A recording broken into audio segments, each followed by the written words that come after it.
Hello my dear students, welcome you all to my YouTube channel M Ahmad study circle. आज के इस video में हम लोग Gulmohar golden jubilee edition class 8 से चैप्टर नंबर 5 पढ़ने जा रहे हैं, जिसका टाइटल है my greatest Olympic prize, Olympic का मेरा सबसे बड़ा इनाम। तो इससे पहले कि हम लोग इस चैप्टर को पढ़ें और इसके line by line word to word Hindi meanings को समझने की कोशिश करें, हमें सबसे पहले हमारे ऑथर के बारे में थोड़ा बहुत इंफॉर्मेशन गैदर कर लेना चाहिए। James Cleveland Owens, or Jesse Owens, was an American athlete who won 4 gold medals at the 1936 Olympic Games.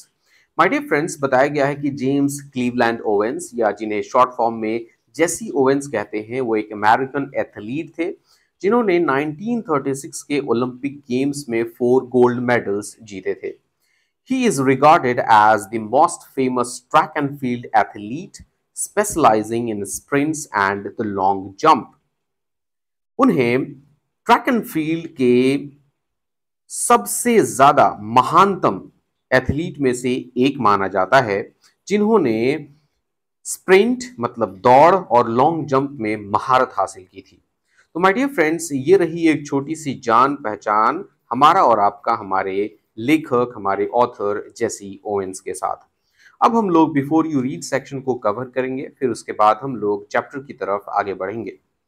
In the poem Nine Gold Medals, inspired by the Special Olympics of 1976, a young athlete stumbles and falls down at the starting line of a sprint. My dear friends, बताया गया है कि 1976 के special Olympic से inspire एक poem लिखी गई। इस पोएम का टाइटल है 9 गोल्ड मेडल्स। इस पोएम में बताया गया है कि एक यंग एथलीट अपने स्प्रिंट के, अपने दौड़ के स्टार्टिंग लाइन पर ही लड़खड़ा कर गिर जाता है। Instead of running the race, the other athletes come back to help the injured man. अब रेस में दौड़ने के बजाय जो बाकी दूसरे एथलीट्स थे, वो वापस आते हैं और उस इंजर्ड मैन को, उस इंजर्ड एथलीट को मदद करते हैं। The 9 runners then join hands and walk to the finish line together. फिर उसके बाद ये 9 रनर्स, ये सभी के सभी एथलीट्स एक साथ अपने हैंड्स को ज्वाइन करते हैं, अपने हाथों को जोड़ते हैं और एक साथ फिनिश लाइन की तरफ आगे बढ़ते हैं।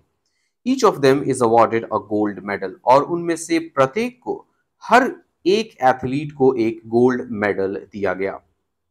Why do you think they were all rewarded? Discuss in class. अब यहाँ पर एक बहुत ही इंटरेस्टिंग क्वेश्चन पूछा गया है।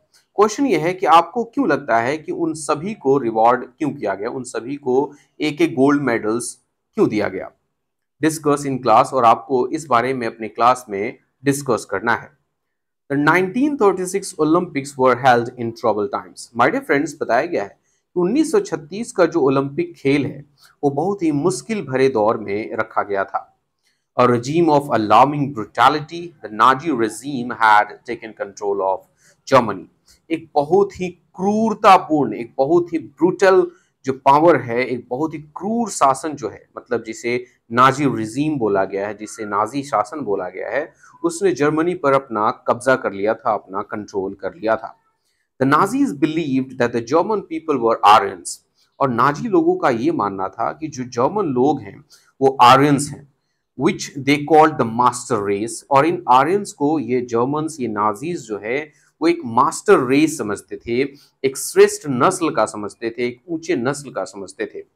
Superior human beings who were destined to rule the world, और ये जो आर्यंस थे वो अपने आप को सुपीरियर ह्यूमन बींग समझते थे, जो दूसरे ह्यूमन बींग्स है, जो दूसरे इंसान है, उनसे अपने आप को ऊंचे दर्जे वाला समझते थे। और उनका ये मानना था कि उन्हें दुनिया में बस इसलिए भेजा गया है कि वो दुनिया पर राज करें। To them, the Olympics was to be the grand stage where German athletes would assert their claims to racial superiority.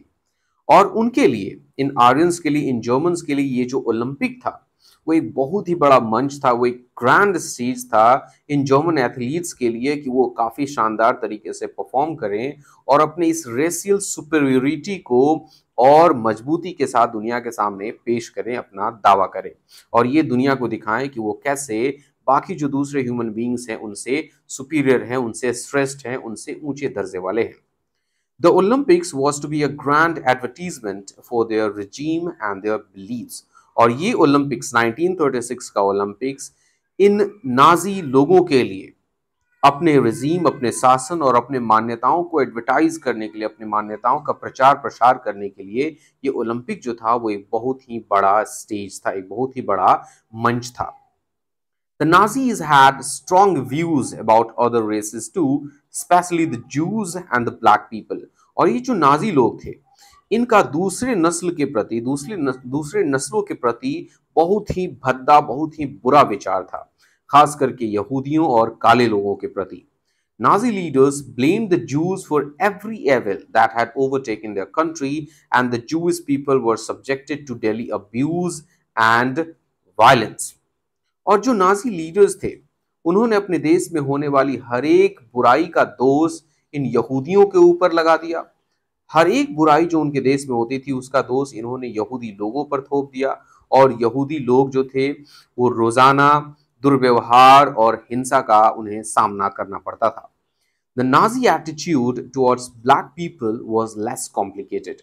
और ब्लैक लोगों के प्रति, जो काले लोग थे उनके प्रति जो नाजी लोग थे, उनका व्यवहार, उनका एटीट्यूड थोड़ा सा कम कॉम्प्लिकेटेड था।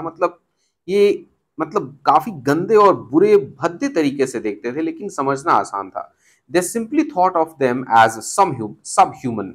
नाजी लोग काले लोगों को अमानवीय समझते थे, उन्हें इंसान ही नहीं समझते थे। तो यहाँ पर थोड़ा सा सटैरिकल वे में इसको लिखा गया है कि जो नाजी लोग थे वो ब्लैक पीपल को इंसान समझते ही नहीं थे, ब्लैक पीपल को पीपल समझते ही नहीं थे। So this was a complete overview of this chapter. अब तक हमने काफी चीजें समझ ली हैं, काफी चीजें जान ली हैं कि इस चैप्टर में हमें क्या देखने को मिल सकता है।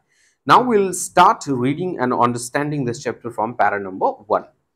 It was the summer of 1936। बताया गया है माय डियर फ्रेंड्स कि 1936 के गर्मियों का समय था। 1936 के गर्मियों की बात है। The Olympic games were being held in Berlin. और जर्मनी की राजधानी बर्लिन में ओलंपिक गेम्स का आयोजन हो रहा था, ओलंपिक खेल का आयोजन हो रहा था। Because Adolf Hitler childishly insisted that his performers were members of a master race. Nationalistic feelings were at an all-time high. अब क्योंकि एडोल्फ हिटलर ने बचकाना हरकत करते हुए इस बात पर जोर दिया कि उसके जो परफॉर्मर्स हैं, उसके जो एथलीट्स हैं, वो एक मास्टर रेस के, एक श्रेष्ठ नस्ल के, एक ऊंचे नस्ल के मेंबर हैं, और इस वजह से जो राष्ट्रवादी भावनाएं थी वो अपने चरम पर थी। I wasn't too worried about all this. हमारे ऑथर जेम्स क्लीवलैंड ओवेंस कहते हैं कि मुझे इन सब चीज़ों की ज़्यादा चिंता नहीं थी, मुझे इस बारे में मैं ज़्यादा सोच नहीं रहा था। I had trained, sweated and disciplined myself for 6 years with the games in my mind. JC Owens कहते हैं कि खेलों को अपने ध्यान में रखकर, गेम्स को अपने ध्यान में रखकर मैंने 6 सालों तक लगातार ट्रेनिंग की थी, पसीना बहाया और अपने आप को डिसिप्लिन किया, अपने आप को अनुशासित करने का काम किया। While I was going over on the boat, all I could think about was taking home 1 or 2 of those gold medals. JC Owens कहते हैं कि जब मैं नाव पर यात्रा कर रहा था, जब मैं नाव से जा रहा था, तो मैं बस इस बारे में सोच रहा था कि मैं 2-4 गोल्ड मेडल्स कैसे लेकर आऊं, मैं 1-2 गोल्ड मेडल्स अपने घर कैसे लेकर आऊं। I had my eye especially on the running broad jump. My dear friends, ये जो रेड कलर में आपको रनिंग ब्रॉड जंप दिख रहा है, इसका मतलब होगा लॉन्ग जंप। वो कहते हैं कि मेरी नजरें जो थी वो लॉन्ग जंप पर टिकी हुई थी। A year before, as a sophomore at Ohio State University, I had set the world's record of 26 feet and 8.25 inches. JC Owens कहते हैं कि एक साल पहले सेकेंड ईयर यूनिवर्सिटी स्टूडेंट होने के नाते, यहाँ पर सोफोमोर का मतलब होता है सेकेंड ईयर यूनिवर्सिटी स्टूडेंट। अगर आप किसी यूनिवर्सिटी में पढ़ रहे हैं और अपने कोर्स के सेकेंड ईयर में हैं तो आपको सोफोमोर बोला जा सकता है। तो वो कहते हैं कि लगभग एक साल पहले एक सेकेंड ईयर यूनिवर्सिटी स्टूडेंट होने के तौर पर, कहाँ पर, ओहायो स्टेट यूनिवर्सिटी में, उन्होंने लॉन्ग जंप में 26 फीट एंड 8.25 इंचेस का एक वर्ल्ड रिकॉर्ड सेट किया था। Everyone kind of expected me to win that Olympic event hands down. Hands down means easily. और इस वर्ल्ड रिकॉर्ड को सेट करने के बाद हर किसी ने उनसे ये उम्मीद की थी कि वो बड़े ही आसानी से इस ओलंपिक इवेंट मतलब लॉन्ग जंप को बड़े ही आसानी से जीत सकते हैं। I was in a surprise, लेकिन जेसी ओवेंस कहते हैं कि जब मैं ओलंपिक में पार्टिसिपेट करने गया तो मैं एकदम घबरा गया, मैं एकदम हैरान हो गया। When the time came for the broad jump trials, I was startled to see a tall boy hitting the pit at almost 26 feet on his practice leaps. वो कहते हैं कि जब लॉन्ग जंप के ट्रायल्स का समय आया, जब लॉन्ग जंप के ट्रायल्स की बारी आई, तो मैं ये देखकर घबरा गया कि एक लंबा सा लड़का अपने प्रैक्टिस लीप में ही, अपने प्रैक्टिस सेशन में ही लगभग 26 फीट के एक खड्डे को कूद रहा था, उसे फांद रहा था। He turned out to be a German named Luz Long. और वो इंसान एक जर्मन निकला, वो एथलीट एक जर्मन निकला जिसका नाम था loose long. I was told that Hitler had kept him under wraps. और मुझे बताया गया कि हिटलर ने इस एथलीट लूज लॉन्ग को सबसे छुपाकर सीक्रेटली रखा हुआ था, evidently hoping to win the jump with him. और हिटलर को कहीं ना कहीं लूज लॉन्ग पर पूरा यकीन था कि वो इस लॉन्ग जंप वाले इवेंट को बड़े ही आसानी से जीत लेगा और एक मेडल जो है वो जर्मनी को दिला देगा। I guess that if Long won it would add some new support to the Nazis Aryan superiority theory.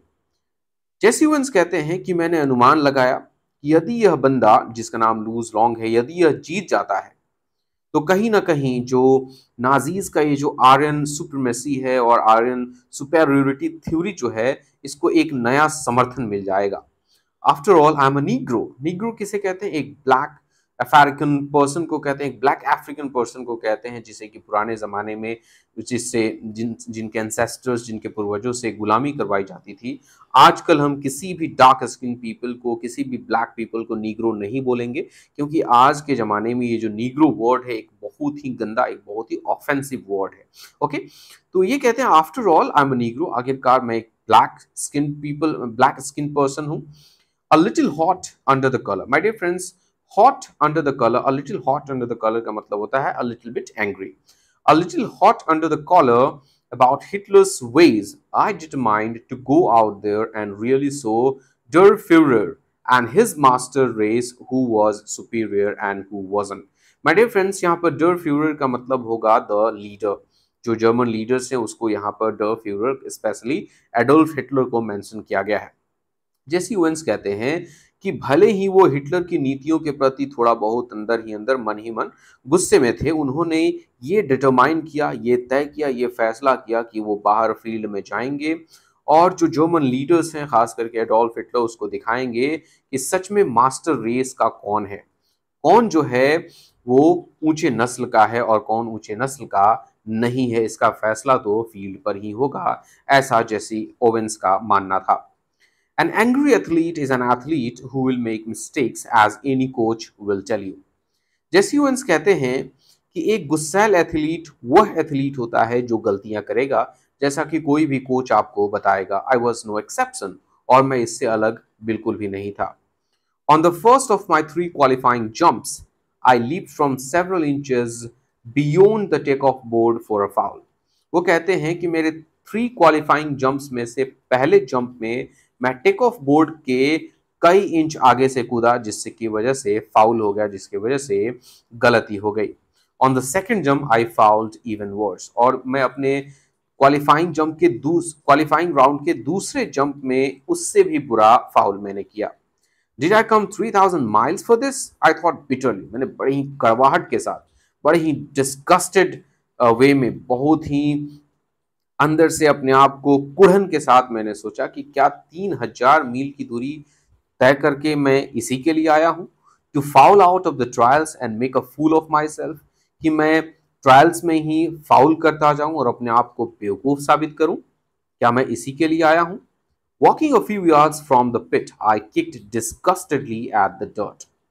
Jesse Owens कहते हैं कि जब वो उस पिट के कुछ गज दूरी पर चल रहे थे, वॉक कर रहे थे, तभी उन्होंने एकदम फ्रस्ट्रेशन के साथ, डिस्गस्ट के साथ मिट्टी पर लात मारी।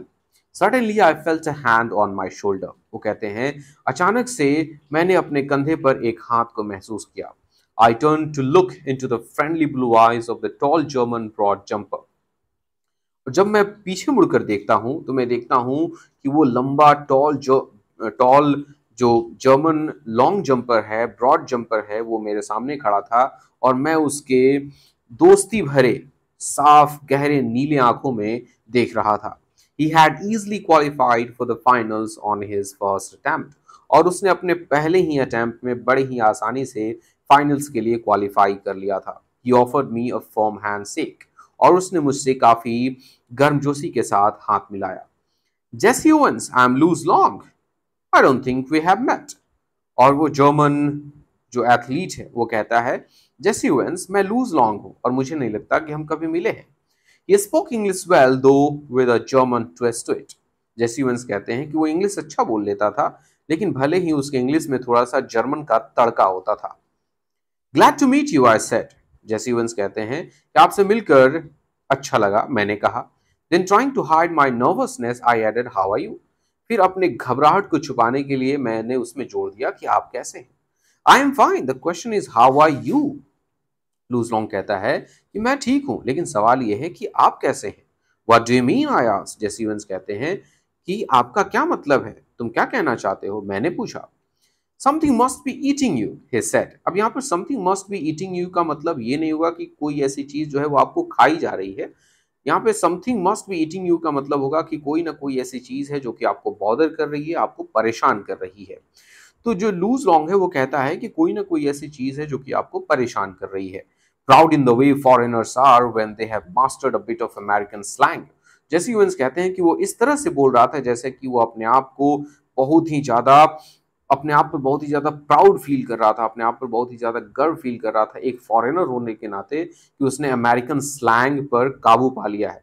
कहने का मतलब जैसे कि मैं एज एन इंडियन अगर मुझे बहुत अच्छी इंग्लिश आ जाती है, वो भी खास करके अमेरिकन स्लैंग, अमेरिकन इंग्लिश बहुत अच्छे से आ जाती है, तो मैं अपने आप में प्राउड फील करूंगा और मैं दूसरों के सामने शो ऑफ करने की कोशिश करूंगा कि मेरी इंग्लिश जो है वो काफ़ी अच्छी है और मुझे अमेरिकन इंग्लिश, अमेरिकन स्लैंग काफ़ी अच्छे तरीके से आती है। बिल्कुल वैसे ही लूज लॉन्ग थोड़ा सा फ्लेक्स कर रहा था, थोड़ा सा शो ऑफ कर रहा था और इस तरह से बोल रहा था, फ्रेजेस यूज कर रहा था। You should be able to qualify with your eyes closed. और आगे लूज लॉन्ग जेसी ओवेंस को कहता है कि मुझे तो लगता है कि आप आंख मूंद कर इसको क्वालिफाई कर सकते हो। Believe me, I know it, I told him, and it felt good to say that to someone. JC Owens कहते हैं कि मैंने कहा कि हाँ, मुझ पर विश्वास करो कि मुझे ये बात पता है, मैं जानता हूँ कि मैं क्वालिफाई कर सकता हूँ। जेसी ओवेंस आगे कहते हैं और ये बात किसी को भी बताकर मुझे काफी अच्छा लगा। For the next few minutes we talked together. JC Owens कहते हैं कि अगले कुछ मिनटों के लिए हमने एक दूसरे के साथ बातें की।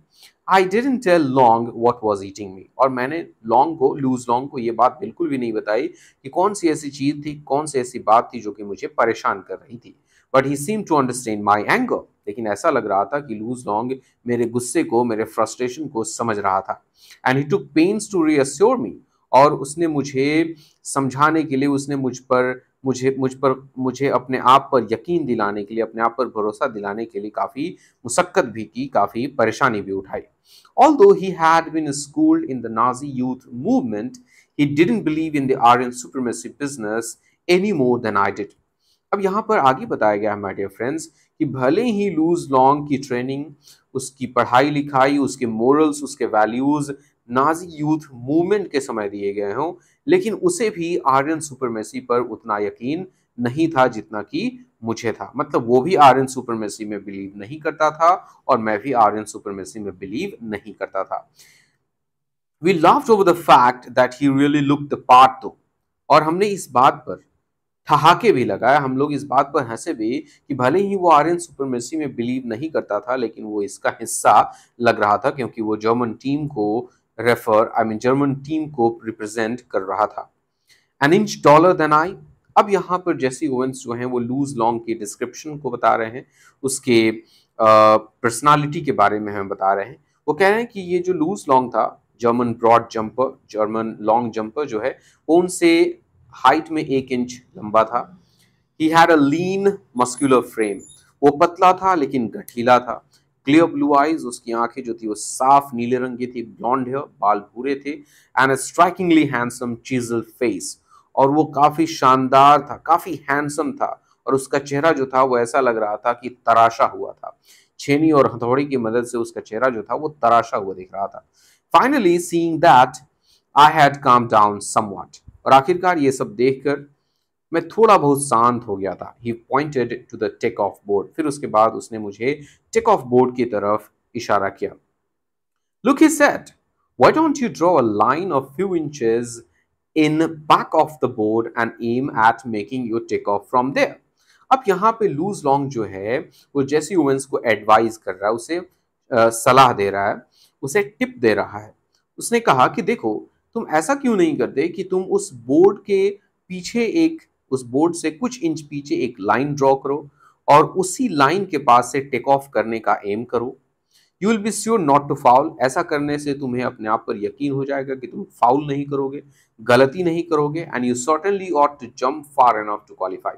और इतना करने के बाद तुम्हें बस इतना कूद जरूर लगाना होगा जिसे कि तुम क्वालिफाई कर जाओ। Very easy. What does it matter if you are not first in the trials?